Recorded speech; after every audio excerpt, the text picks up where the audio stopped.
నన్ను కోసినా కూడా 18,500 కోట్ల రూపాయల కంటే ఎక్కువ ఆదాయం లేదు.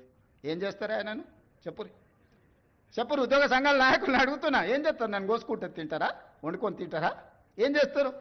లేదు, ఉన్నదే 18,500 కోట్లు. ఎట్లా వంచుదామో చెప్పండి. ఏది ఆపమంటారో చెప్పండి. వృద్ధాప్య పెన్షన్లు ఆపమంటారా? ఉచిత కరెంట్ ఆపమంటారా?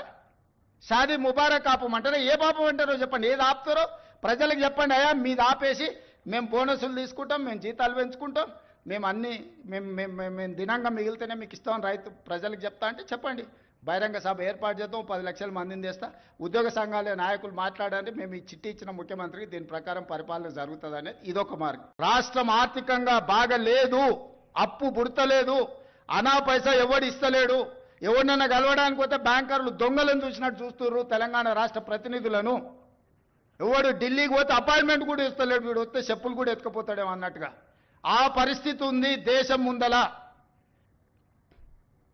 అప్పు పుడితే నేను కూడా ఏదో ఒకటి చేసి తెచ్చిచ్చేటోను, అప్పు పుట్టట్లేదు. ఎవడు బజార్లో నమ్మడం లేదు. స్వీయ నియంత్రణనే దీనికి పరిష్కారము. ఉన్నంతలో గౌరవంగా సంసారాన్ని నడిపితే బజార్లో ఎవడైనా నమ్ముతాడు.